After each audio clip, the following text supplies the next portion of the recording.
Assalamualaikum warahmatullahi wabarakatuh.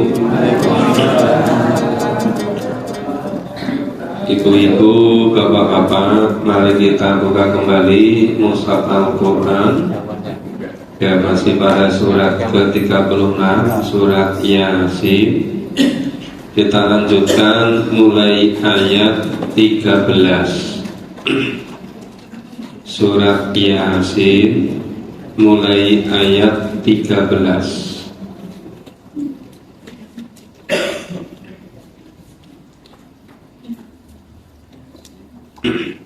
Surat ke-36, surat Yasin mulai ayat 13. A'udzu billahi minasy syaithanir rajim. A'udzu billahi minasy syaitanir rajim. Bismillahirrahmanirrahim. Kita pahami dulu mulai ayat 13. Wadrib lahum mathala. Wadrib sebetulnya asal kata dzoroba. Dzoroba itu artinya memukul. Itu fi'il amarnya menjadi idrib. Kemudian ada wawu yang ngaitkan dengan seperti wadrib lahum. Ya, berilah atau buatlah bagi mereka perumpamaan. Kenapa itu kok menggunakan kata dzoroba, idrib? Sebetulnya itu untuk mengenai rasa atau pikiran. Perumpamaan itu biar menyentuh hatinya. Maka kenapa Allah menggunakan kata idrib? Yang kata harfiahnya itu dzoroba itu memukul, idrib itu pukullah. Yang dipukul itu sebetulnya mata hatinya, yang disentuh itu qalbunnya. Wadrib lahum mathalan, buatlah untuk mereka perumpamaan. Ini mereka siapa? Mereka orang-orang yang mensekutukan Allah, orang-orang kafir. Ashabal qaryah. Ashab itu penduduk yang bertempat tinggal, qaryah, pada suatu negeri. Buatlah untuk mereka suatu misal penduduk di suatu negeri. Irja'ahal mursalun, itu adanya utusan-utusan yang datang kepada mereka. Ja'aha, ketika datang kepada mereka utusan-utusan. Id arsalna ilaihi muznain, yaitu ketika arsalna kembalinya kami Allah. Ketika Allah mengutus kepada mereka dua utusan, itsnain, yaitu ketika Allah mengutus kepada mereka dua utusan. Fakadzabuhuma, lalu keduanya didustakan oleh mereka. Jadi kedua utusan Allah tadi didustakan oleh penduduk suatu negeri tadi, didustakan oleh ashabal qaryah.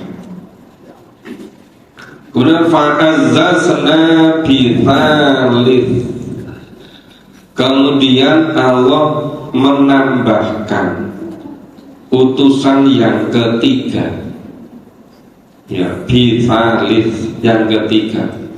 Faqalu inna ilaikum mursalun. Kemudian ketiga utusan tadi itu berkata, sesungguhnya kami adalah utusan-utusan kepadamu. Ya, inna ilaikum mursalun. Sesungguhnya kami ini kepada kamu diutus. Jadi Allah mengutus 3 utusan kepada ashabal qaryah, kepada penduduk suatu negeri. Qalu ma antum illa basarum mithluna. Nah, penduduk negeri tadi mengatakan, kamu tidak lain hanyalah manusia seperti kami. Ya, antum illa basarum mithluna. Allah mengutus 3 orang utusan, tapi penduduk negeri itu mengatakan, kamu itu manusia biasa seperti kami. Wa ma anzalna rahmanu min syai'.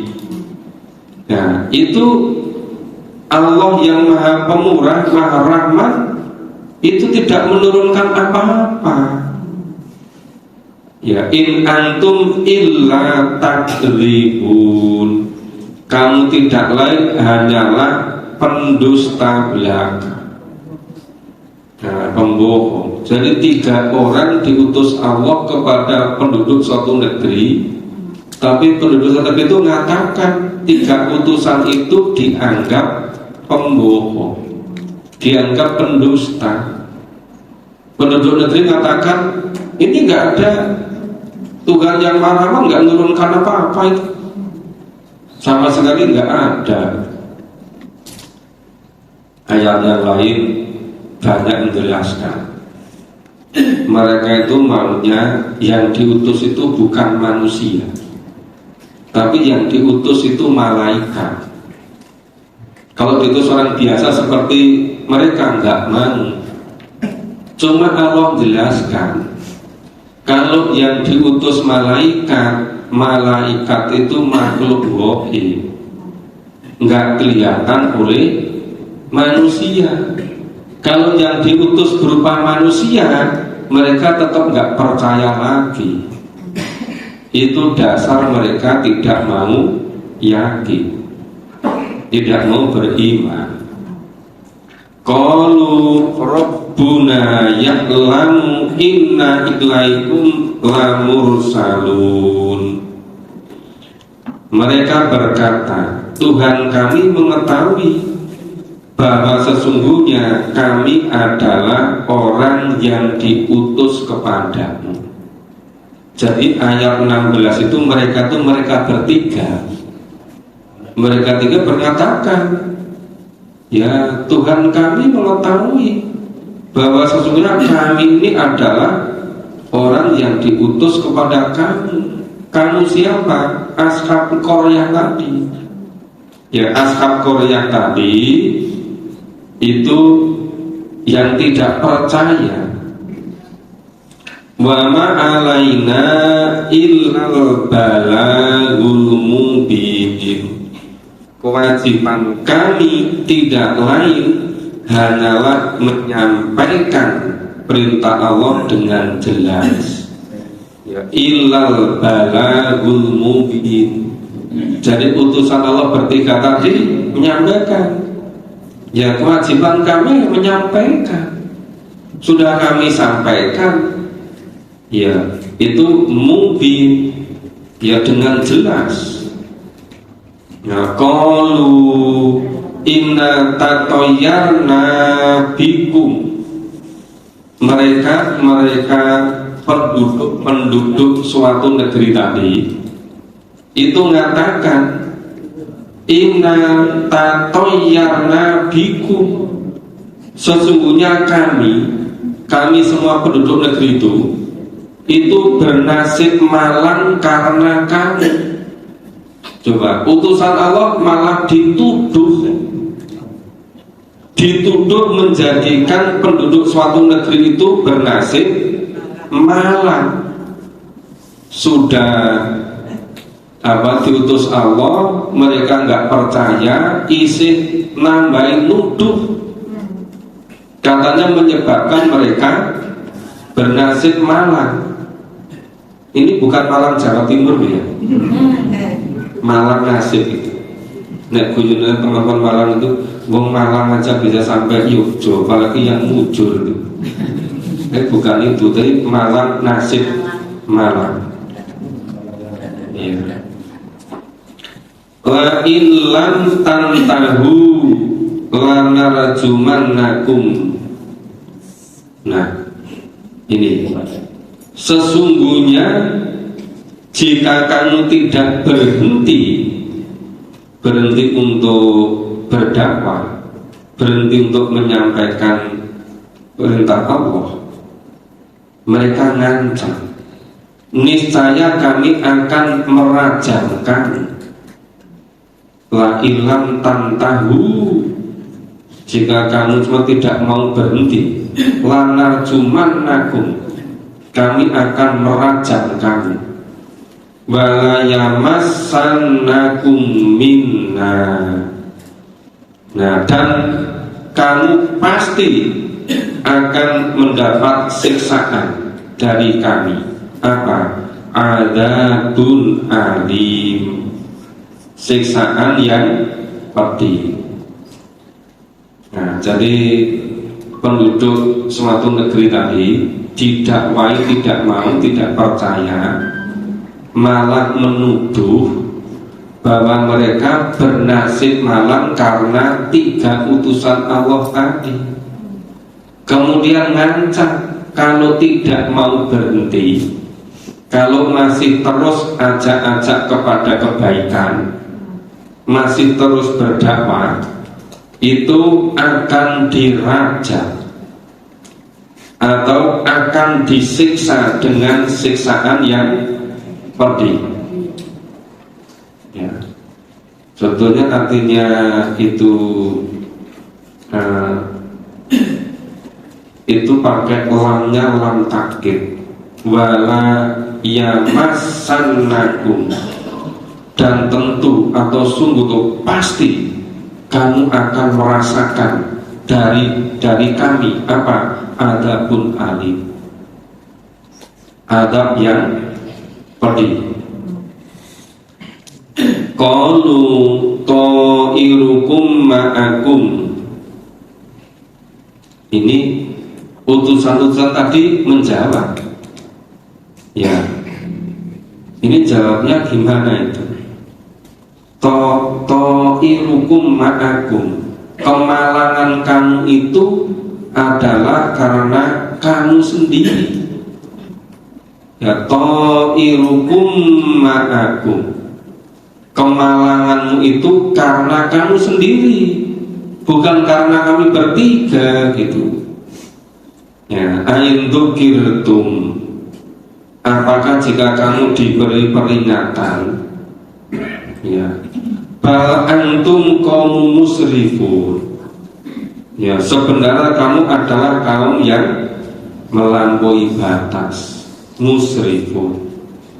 Jadi 3 orang tadi jawab, kamu malang bukan karena kami, itu karena kamu sendiri. Nah, kamu diberi peringatan kok malah ngancam kami. Sebenarnya kamu adalah kamu yang melampaui batas. Nah, di tengah-tengah itu 3 orang utusan Allah dengan penduduk suatu negeri tadi sedang berdebat seperti itu. Kemudian wajah min aqsal madinah apa? Rajulun ya yas'a qala ya qomit tabi'ul mursalin. Jadi di tengah penduduk suatu negeri tadi sedang berdebat dengan 3 utusan Allah. Nah, tiba-tiba datang seseorang dari ujung kota. Itu rajulun, seorang laki-laki. Itu disebutkan katanya namanya Habib An-Najjar. Seorang laki yang datang dari ujung kota itu datang dengan bergegas, ya yas'a, datang dengan bergegas, dengan tiba-tiba, dengan sungguh-sungguh. Qala, ngatakan, ya qaumit tabi'ul mursalin, hei kaumku, ikutilah utusan-utusan itu. Jadi yang satu orang yang datang dengan bergegas tadi, yang datang dengan tiba-tiba, ya, yang bernama Habib An-Najjar, itu beri nasihat, ittabi'ul mursali, ikutilah utusan-utusan itu. Ittabi'u ma la yas'alukum ajran wa hum muhtadun. Ikutilah orang yang tidak meminta balasan kepadamu. Ikutilah utusan itu yang mereka tidak meminta balasan darimu. Ya. Nah, mereka adalah orang-orang yang mendapat petunjuk. Wa hum muhtadun. Utusan-utusan Allah tadi orang yang mendapat petunjuk. Jadi satu orang yang datang dengan tiba-tiba bergegas tadi itu kasih nasihat kepada penduduk-penduduk suatu negeri tadi supaya mengikuti utusan Allah tadi. Kalau utusan itu tidak meminta balasan apapun dari kamu, ya mereka itu orang yang dapat petunjuk. Nah, kelanjutannya seperti apa? Kita baca selanjutnya sampai ayat 29. A'udzu billahi minasy syaithanir rajim. A'udzu billahi minasy syaithanir rajim. Wa mali la a'budu alladhi fatarani wa mali la a'budu alladhi fatarani wa ilayhi turja'un. Alladhi fatarani wa ilayhi turja'un. A'attakhidhu min dunihi alihatan yuridnir rahman. A'attakhidhu min dunihi alihatan yuridnir rahman. Yuridnir rahmanu bidurrin la tughni anni. Yuridnir rahmanu bidurrin la tughni anni. La tughni anni safa'atuhum say'an wa la yunqidun. La tughni anni safa'atuhum say'an wa la yunqidun. Inni idzal lafi dhulalin mubin. Inni idzal lafi dhulalin mubin. Inni amantu bi rabbikum fasma'un.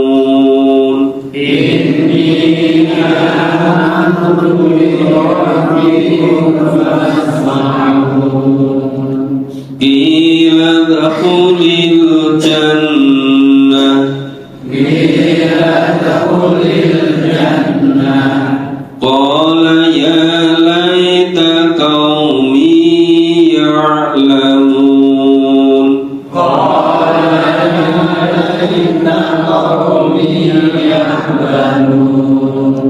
bima ghafarani rabbi wa ja'alani minal mukramin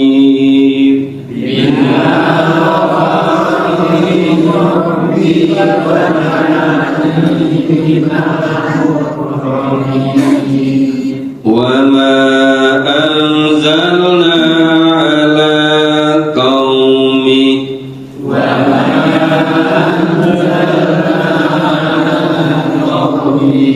ala qaumihi min ba'dihi min jundin minas sama'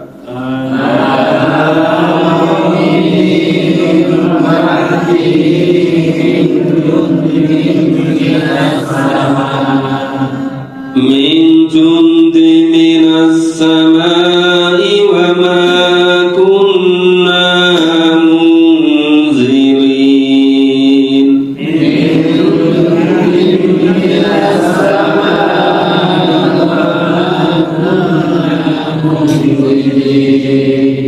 in kanat illa sayhatan wahidah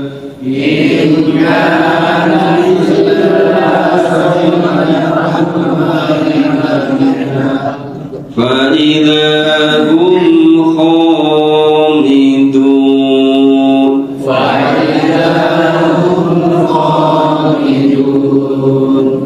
22 dan seterusnya itu sampai ayat 27 ini masih perkataan orang laki-laki yang datang secara bergegas dari ujung kota yang bernama Habib An-Najjar. Ya, tadi dia mengatakan ittabi'ul mursali, hei kaumku ikutilah utusan-utusan itu. Ya, ittabi'u man la yas'alukum ajra, ikutilah orang-orang yang tidak minta balasan kepadamu. Wa hum muhtadun, mereka itu orang-orang yang mendapat petunjuk. Terus wa ma liyala a'budul ladzi fatarani wa ilaihi turja'un, mengapa aku tidak menyembah Tuhan yang telah menciptakanku dan yang hanya kepadanya lah kamu semua akan dikembalikan. Jadi ini seorang laki-laki dari ujung kota tadi katakan begitu. Terus katakan lagi, a'attakhidhu min dunihi alihatan iyuridnir rahman, mengapa aku akan menyembah Tuhan-Tuhan selain Allah? Ya Tuhan-Tuhan selain dia, selain dia Allah itu. Jika Allah yang Maha Pemurah menghendaki kemudaratan terhadapku, nah niscaya syafaat mereka tidak akan sampai tidak akan bisa, dan mereka tidak pula dapat menyelamatkanku. Jadi ini sampai la tughni anni syafa'atuhum syai'a wala yunqidu. Jika Allah yang Maha Pemurah menghendaki kemudaratan kepadaku, niscaya syafaat mereka tidak memberi manfaat sedikit pun untuk diriku. dan mereka tidak pula dapat menyelamatkanku. Yang disebut mereka itu mereka sesembahan selain Allah. Jadi si orang laki-laki yang dari ujung kota yang bernama Habib An-Najjar tadi ngomong, itu kalau Allah menghendaki kemudurutan kepadaku, ya, itu tentu mereka sembahan-sembahan selain Allah tadi itu tidak pernah bisa memberi manfaat sedikit pun, ya, dan tidak pula dapat menyelamatkan. Nah, kemudian terus inni idza lafi dhalalim mubin, sesungguhnya aku kalau begitu pasti berada dalam kesesatan yang nyata. Lafi lanya takkid, ini kata idza pasti terjadi, pas sungguh-sungguh fi dalam dhalalim mubin, kesesatan yang nyata. Inni amantu bi rabbikum fasma'un, sesungguhnya aku telah beriman kepada Tuhanmu, maka dengarkanlah pengakuanku, keimananku. Kilahulil jannah, dikatakan kepadanya, masuklah kamu ke surga. Qala ya laita qaumi ya'lamu, ia berkata, alangkah baiknya sekiranya kaumku mengetahui. Jadi ternyata satu orang laki-laki yang datang dari ujung kota, yang datang secara bergegas tadi, tiba-tiba yang kasih nasihat panjang lebar, ternyata malah penduduk negeri itu marah. Orang laki-laki tadi dibunuh, malah dibunuh. Nah, itu kenapa nggak disebutkan di sini? Kalau orang laki-laki yang datang bergegas tadi dibunuh oleh mereka, oleh penduduk negeri itu. Nah, salah satu sebabnya karena mereka berada di jalan Allah. Hakikatnya mereka sebetulnya tidak mati. Mereka berada di sisi Allah. Mereka dikasih rezeki, dikasih tempat yang mulia di sisi Allah. Itu hebatnya pejuang.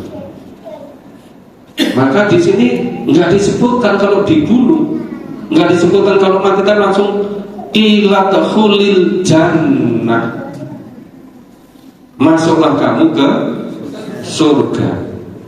Qala ya laita qaumi ya'lamun, tapi seorang rajul ternyata tidak dendam kepada kaumnya. Walaupun dia itu dibunuh, nasihatnya nggak diterima, malah dibunuh, tapi tetap dia nggak dendam. Tetap mengatakan ya laita qaumi ya'lamun, alangkah baiknya sekiranya kaumku mengetahui. Tetap aja berlapan. Banyak kan sahabat-sahabat yang awal-awal dulu banyak yang dimusuhi, bahkan disiksa, disakiti, malah ada yang menjadi syuhada gitu kan. Ya, hakikatnya mereka nggak mati, mereka berada di sisi Allah, dikasih rezeki tempat yang mulia di sisi Allah. Ya. Kemudian bima ghafaroli rabbi waj'alani minal mukramin, apa yang menyebabkan Tuhanku memberi ampun kepadaku dan menjadikan aku termasuk orang-orang yang dimuliakan. Jadi Rajul tadi yang datang dari ujung kota tadi, walaupun nasihatnya nggak diikuti, nggak ditaati, bahkan dia dibunuh, dia tidak dendam sama sekali. Ya, dia diampuni oleh Allah, ditempatkan yang mulia di sisi Allah, ditempatkan di surga. Maka kilat khulil jannah. Nah, kemudian in kanat illa sayhata wahidah. Dari sebelumnya itu wa ma anzalna ala qaumi min ba'di min jundi minas sama'i wa ma kunna munzilin itu. Dan kami tidak menurunkan kepada kaumnya sesudah dia suatu pasukan pun dari langit, dan tidak layak kami menurunkannya. Udah dibiarkan. Sampai apa? In kanat illa sayhata wahidah. Ya, tidak ada siksaan atas mereka melainkan satu teriakan suara saja. Illa sayhata wahidah fa idahum khamidun. Maka tiba-tiba mereka semuanya mati. Nah, ternyata isinya surat Yasin demikian seremnya. Kalau kita pahami per kata, per potong, per kalam, ternyata demikian mendalam. Dan mudah-mudahan ada kesempatan untuk bisa mengulang maknanya, sehingga kalau membaca surat Yasin itu bisa menyentuh hati. Oh, ternyata isinya demikian mendalam. Ya, dari ayat 13 tadi Allah mengutus dua utusan kepada suatu penduduk negeri, tapi dua utusan didustakan. Allah nambah satu lagi jadi 3 orang, tetap didustakan. Mereka sedang berdebat, malah penduduk negeri itu mengatakan, oh ini Allah nggak nurunkan apa-apa itu. Nah, malah mengatakan 3 utusan dikatakan berdusta, dikatakan apa itu, nipu dan seterusnya. Nah, di tengah-tengah mereka berdebat, datang seorang laki-laki dari ujung kota dengan bergegas kasih nasihat. Ikutilah utusan Allah. Dia itu nggak minta balasan apapun dari kami. Dia itu orang yang dapat petunjuk. Terus kasih nasihat banyak. Ternyata malah penduduk itu malah marah. Malah laki-laki dibunuh gitu. Nah, kalau dibunuh kemudian terus oleh Allah katakan masuklah ke surga. Ya, tentu surga tidak sebagai surga besok yang ketika sudah yaumil hisab, yaumil mizan, tapi ditempatkan di sisi Allah, tempat yang mulia. Karena di alam kubur, alam barzakh itu kan orang yang iman amal solehnya itu beres, itu sudah merasa seperti di surga, sudah penuh kenikmatan. Tapi sebaliknya orang-orang yang imannya itu tidak beres, campur dengan kemusyrikan, seluruh amal baiknya itu tidak ada nilai pahalanya. Nilai pahalanya terhapus. Nah, kemudian sudah mulai merasakan betapa berat penderitaannya ketika berada di alam kubur. Nah, mereka selama berapa itu dalam kubur itu? Nah, belum tahu sampai kapan. Sampai nanti yaumil ba'ats kan? Ya. Yaumil ba'ats baru dikumpulkan di mahsyar, baru mizan, nah baru betul-betul memperoleh tempat. Ya, kalau iman amal solehnya beres di surga selama-lamanya. Kalau imannya nggak beres, nggak bersih, campur dengan kemusyrikan, amal baiknya semuanya habitot, terhapus. mengira berbuat baik sebanyak mungkin, ternyata ya habis tetap hapus amalnya, nilai pahalanya terhapus, tidak bisa diambil di akhirat, itu sia-sia. Ya, kita baca selanjutnya. Kita pahami dulu ayat 30 sampai ayat 35. Ini masih terkait dengan keimanan. Ya hasratan alal ibad, alangkah besarnya penyesalan terhadap hamba-hambaku. Memang yang namanya penyesalan yang luar biasa itu nanti dialami ketika pertama itu beberapa menit menjelang ajal datang. Itu banyak ayat yang jelaskan itu, termasuk kejadian pada Fir'aun.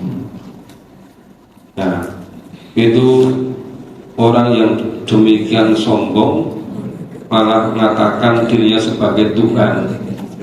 Tapi ketika mau tenggelam di Laut Merah, itu baru sadar, ingin bertobat, ingin beriman kepada Tuhannya Nabi Musa.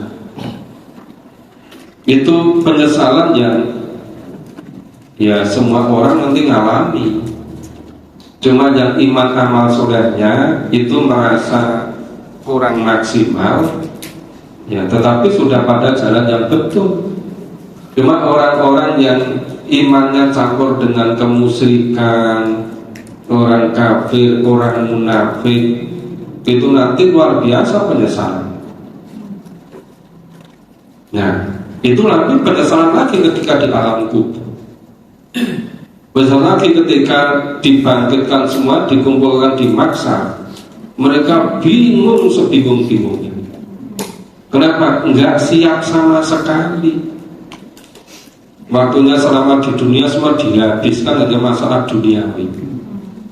Padahal dunia ini usia mungkin 80 tahun, tidak ada 2 jamnya besok di akhirat. Tapi melupakan di akhirat yang selama-lamanya, yang kholidina fiha abada. Ketika di dunia itu sekedar cuma 30 sampai 45 menit atau 60 menit, tetap nggak punya waktu untuk memahami Quran. Tapi untuk hura-hura selalu punya waktu. Itu karena memang tidak mengimani adanya kehidupan di akhirat. Itu nanti paling tidak ada 4 tempat penyesalan yang luar biasa. Pertama ketika menjelang ajal datang dan Sakaratul Maut. Kedua ketika disiksa kubur. Ketiga ketika dibangkitkan, kumpulkan di mahsyar yang bermizan. Penyesalan yang selama-lamanya ketika di neraka. Itu ayatnya banyak sekali yang menjelaskan itu. Ya ini kalau nggak memahami secara langsung, ya nggak bisa, nggak mudah mau yakin itu. Tapi kalau kita memahami ayatnya terus menerus itu, insya Allah nanti selalu akan mengalami proses internalisasi, mengalami penguatan iman kita. Karena banyak sekali ayat Quran gambarkan begitu. Maka ini ya hasratan alal ibad, alangkah besarnya penyesalan terhadap hamba-hamba itu. Ma ya'tihi min rasulin illa kanu bi yastahzi'un. Tiada datang seorang rasul pun kepada mereka, melainkan selalu mereka olok-olokkan. Itu diulang-ulang terus, kejadian itu diwahyukan berkali-kali pada Nabi. Bagaimana kaumnya Nabi Nuh memperolok-olokkan Nabi Nuh, bagaimana kaumnya Nabi Hud mengolok-olokkan Nabi Hud. Nabi Soleh juga gitu, Nabi Lut juga begitu, Nabi Ibrahim, Nabi Musa, Nabi Isa. Makanya kalau Nabi Muhammad itu juga diolok-olok, yang terjadi pada nabi-nabi sebelumnya, pada rasul-rasul sebelumnya. Nah terus kalau kita gimana? Kita ini orang biasa, wong nabi rasul aja diolok-olok, apalagi kita orang biasa diolok-olok, ya pancen wajar itu, ya kan? Cuma saya itu kadang yang memang sok mesaki dewi gitu. Nah gimana? Ada di antara saudara kita yang sudah mulai terbuka, sudah mulai sungguh-sungguh ingin memahami Quran secara sungguh-sungguh. Kemudian ada isu, bahkan fitnah, dikira betul. Kemudian berhenti gak memahami Quran, yang merugikan yang bersangkutan sendiri. Ini apa ya? Akibat mudah kena pengaruh.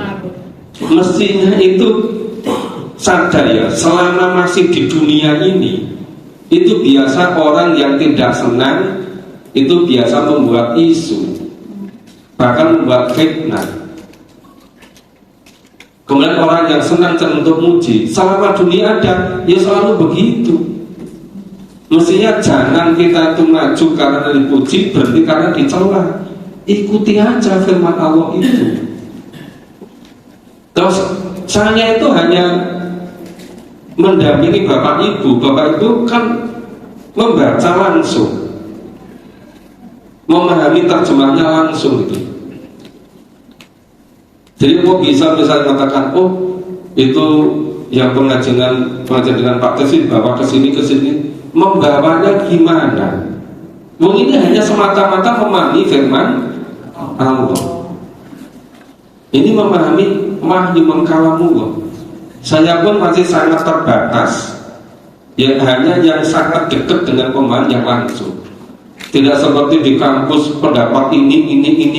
Saya bilang untuk apa diceritakan itu semua? Kalau masih banyak yang belum kita pahami. Apalagi ini 30 juz, sedangkan usia kita rata-rata sudah tidak muda lagi.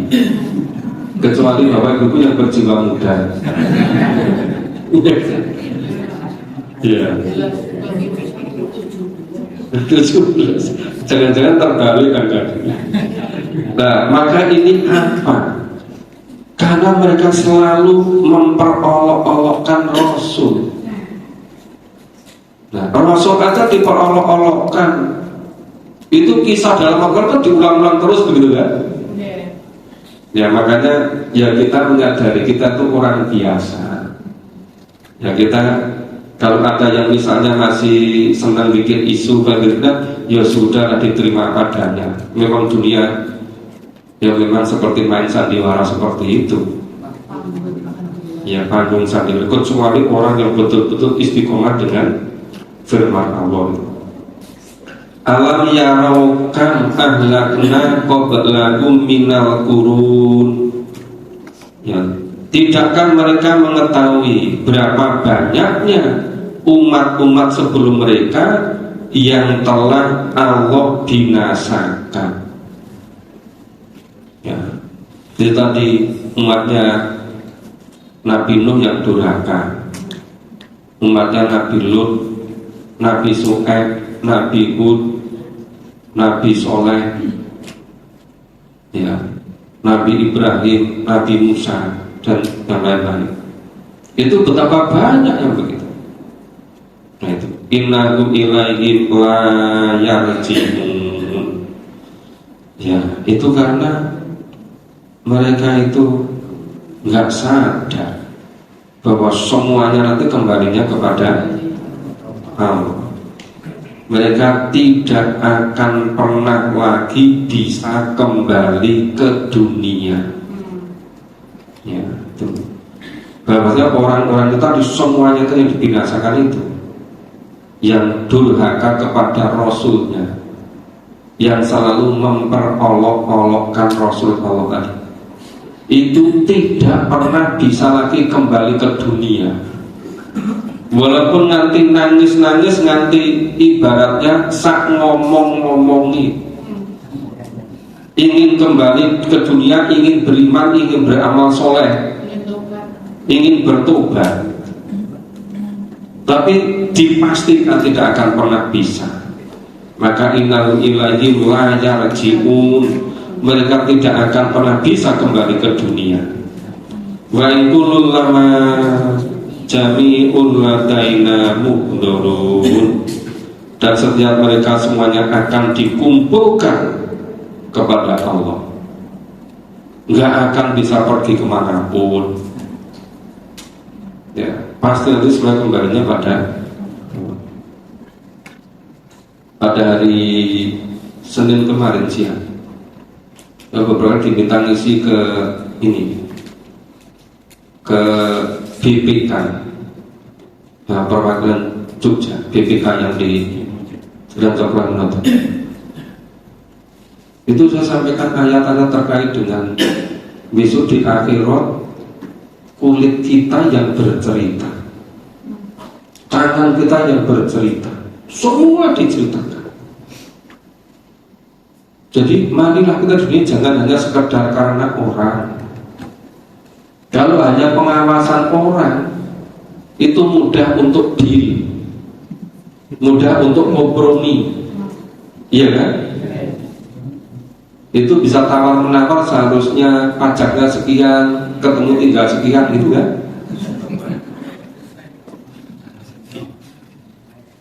Pas saya ngisi di mana, habis itu terus ada ketemu, gimana ya Pak, saya dulu sering begitu.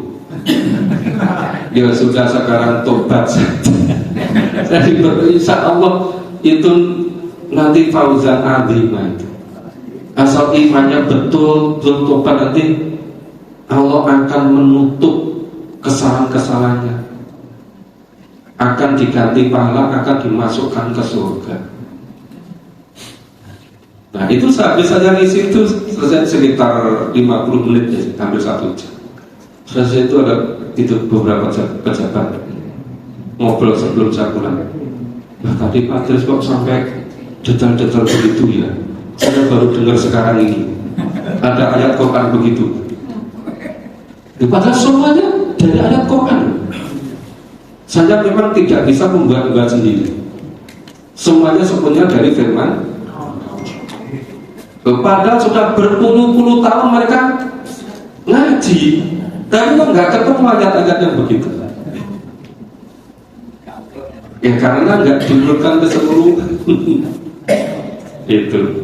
Makanya ini kita memahami secara keseluruhan, insya Allah selalu bertambah kuat iman kita, asal kita betul-betul istiqomah. Wa ayatul lahumul ardul maitatul ahyainaha wa rajna minha habban wa minhu yakulun.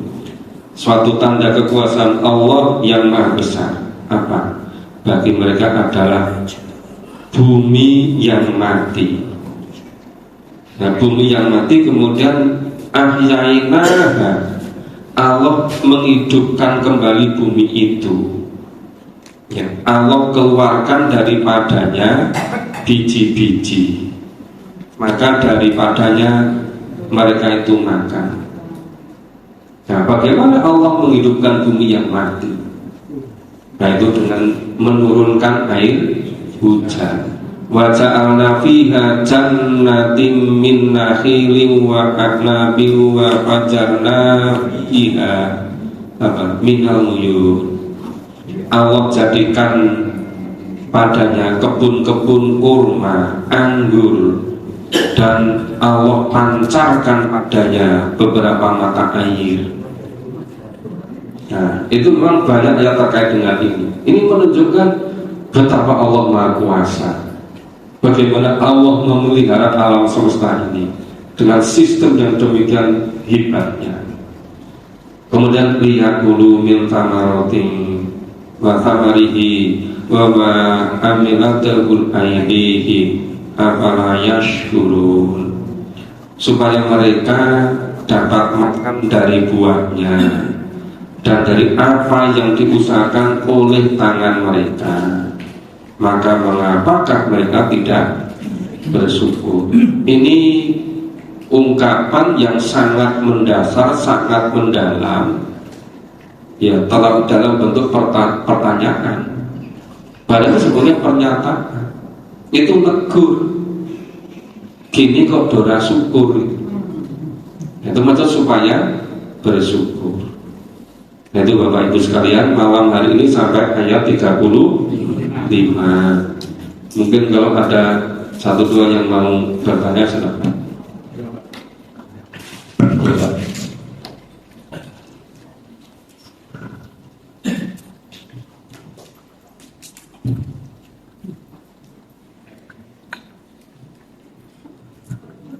Assalamualaikum warahmatullahi wabarakatuh. Yang saya tanyakan karena dulu pernah saya mengaji bahwa Yasin itu merupakan jantungnya ataupun nafasnya Quran. Saya itu Titan Suwarno di sana. Silakan. Ya. Ya, itu yang pertama Pak. Apa sebabnya dikatakan itu jantung ataupun nafasnya Quran? Yang kedua, Tadi apa?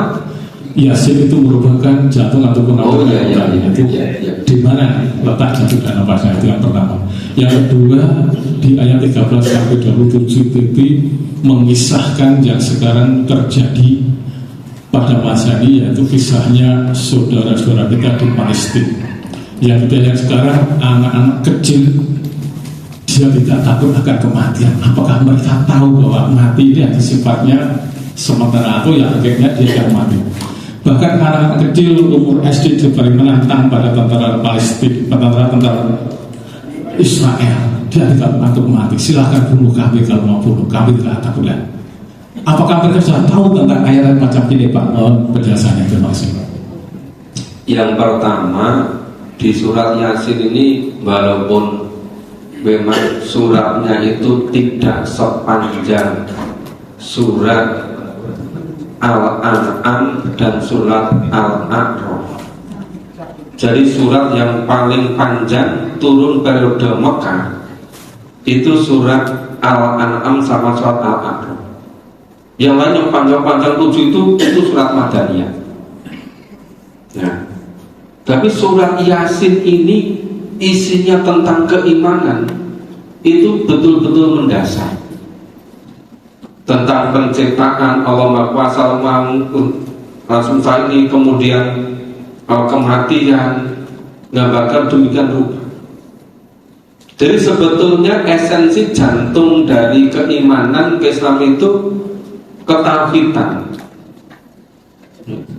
mengesahkan Allah, menghambakan diri semata-mata pada Allah. Itu intinya di situ.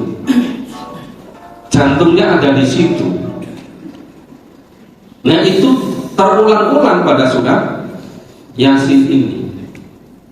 Maka surat Yasin ini termasuk salah satu yang paling banyak dibaca. Karena alangkah hebatnya ketika memahami maknanya. Jadi sering membaca tapi ngerti apa isinya yang dibaca. Itu tentu akan menambah iman yang luar biasa. Maka saya sering menyampaikan di beberapa tempat itu, marilah kita pahami isinya, kita pahami dengan bantuan terjemahnya, supaya kita betul-betul ngerti apa yang kita baca. Semakin sering kita baca, semakin menyentuh hati kita. Jadi pertama begitu Pak.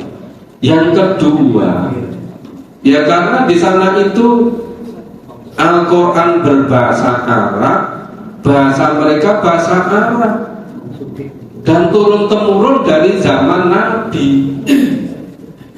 Ya tentu mereka paham isi Al-Quran, ngerti apa yang dibaca. Kan berbeda dengan kita. Kan bahasa kita itu bahasa ibu, bahasa kita bukan bahasa Arab. Makanya perlunya kita perlu memahami bahasa Arab. Itu pas ada kelas mahasiswa di Pasca, ada mahasiswa yang asli dari Yaman. Saya memang biasa tanya ke seluruh mahasiswa S2, S3. Saya tanya, gimana apa itu pendidikan Al-Quran di Yaman. Ya. Di Yaman itu orang membaca Quran pada umumnya ngerti isinya, kecuali yang tertentu gitu. Yang tertentu itu kemudian itu yang didalami gitu. Jadi mereka membaca itu memang paham isinya. Ada juga kelas yang mahasiswa asli Mesir, dia sarjana LC dari Al-Azhar, ngambil pasca sarjana di Jogja. Itu saya tanya juga, ya, mereka memang paham membaca Quran itu paham isinya. Yang saya ceritakan itu di kelas bagaimana membaca Quran di Indonesia itu. Dia sangat senang terhadap, bahkan dia itu menginginkan minta saya untuk jadi pembimbing tesisnya, ingin membandingkan bagaimana pendidikan Quran di Mesir dengan di Indonesia. Jadi kembali ke tadi, itu memang sudah turun temurun Pak. Mereka memang memahami betul isi firman Allah ini, kalamullah. Nah, seakan itu menjadi urat nadinya, itu jadi ruhnya, jadi jiwa mereka. Itu kekuatannya ada di situ Pak. Nah, insya Allah kalau kita mau jadi pemula, asabikun, kita mau jadi muktadid generasi bapak ibu ini yang memulai memahami Quran, insya Allah generasi yang akan datang itu bisa lebih paham dari kita Pak. Dan mereka usianya bisa lebih lama dari kita kan. Nah itu asal nanti terus menerus akan memunculkan generasi-generasi yang lebih paham Quran daripada kita. Sekarang misalnya itu beberapa yang ikut aktif istiqomah di gedung dakwah Kalam yang dekat Quran itu khusus Mas itu kan banyak yang usia-usia di bawah saya, masih muda-muda. Itu nanti bisa terus nih. Misalnya Ustaz Sumadi, kamu relatif muda. Ada Ustaz Iksan itu, ada beberapa yang lain masih muda-muda, pasti nanti melampaui saya. Nah, ya kan masih muda sekali, ya kan Pak Tri? Ya cerita itu Pak, 50 tahun. Belum ada 50. Jadi mudah-mudahan ibu-ibu, bapak-bapak ini jadi muktadi itu, jadi asabikun. Nanti untuk generasi-generasi yang lebih paham Quran daripada kita yang memulai. Ini betul-betul saat-saat yang paling bisa menyelamatkan insya Allah di akhirat kita besok. Karena kesungguhan kita untuk berusaha mengajar dan mengamalkan Al-Quran. Sampun ya Pak Guru. Sudah cukup Bapak Ibu malam hari ini. Kalau bisa itu kita sekali ngaji nggak usah lebih dari 1 jam. Kita usianya sudah nggak muda lagi.